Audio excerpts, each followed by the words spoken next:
in the trap house, posted in the trap, in the trap house, posted in the trap, in the trap house, money coming in and out, cash coming in and out. Boy, Cash Chris, Florida's future, rookie of the year, new addition to Maybach Music, your baby mama favorite rapper. You already know what time it is, man.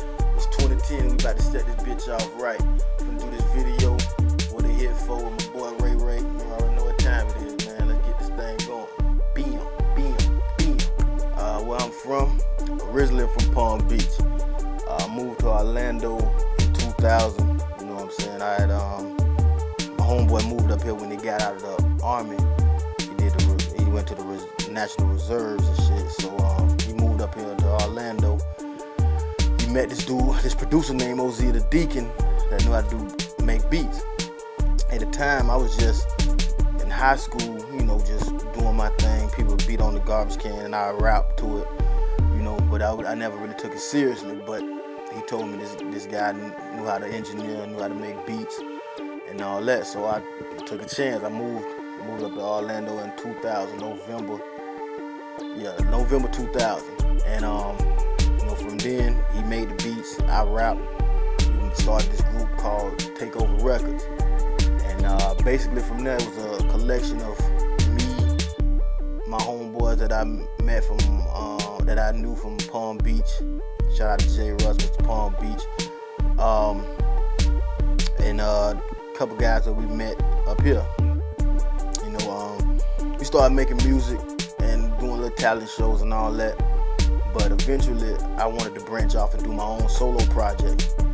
And so that's what, you know, I don't want to say ended the group, but that's what kind of broke it apart, because I wanted to do my own music. I didn't want to stay in a group. I never felt like I was a group member. I always felt like a solo artist. So you know, I just took it upon myself to just branch off from that and start doing my own music. The rest is history, you know. Well, when I was young, my older brother, he was a DJ. He was a DJ and for this group called the Pregame. And you know, we had the whole setup in the room, DJ booth, the turntables and everything. And all his homeboys, you know, started to rap, and they was DJing and stuff like that. So me and my brother, there's a 5-year difference between us. So coming up, we was real close. But you know, by the time you get into high school, you start to meet your own friends, and it's not as cool to hang out with your little brother no more. So in order for me to hang out with my brother, I knew he had a little rap group. So I said, you know what, I'm gonna start writing music so that my brother so I can hang out with him. But I knew I couldn't just write any old music. I had to be better than everybody that was in his group. So I practiced and I finally started to get better and better at it. So eventually he started bring me to the studio, gave me experience in the studio, and from there it was great. But he went off to college. So at that time when he went off to college, it took all the equipment, took all everything else. So from there I had to start making my own music. So I would go buy cassette tapes, and that's when tapes was out. I would buy cassette tapes and listen to instrumentals and just write all day. By the time he came back from college, I was in high school. So I would show him what I was working on and stuff, and he was, you know, he felt it. But I knew at the time I was getting better and better. So honestly, I started rapping just so I can be able to hang out with my brother. You know what I'm saying? Feel me? If you believe that or not.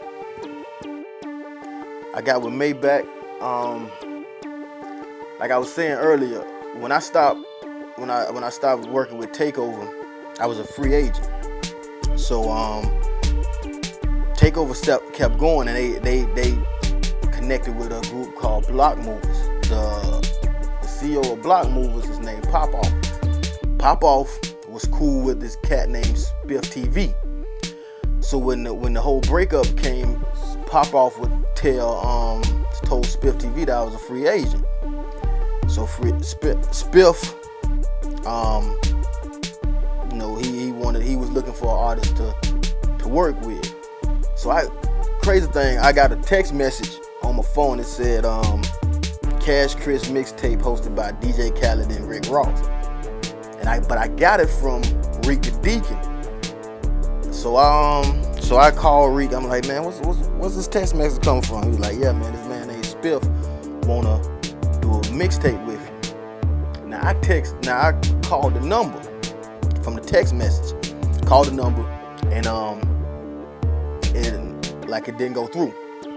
So about a week later, I text the number. Thinking that maybe the phone was off or something like that.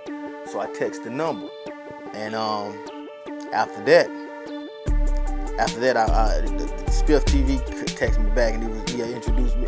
He invited me to this party he was throwing at Club Element.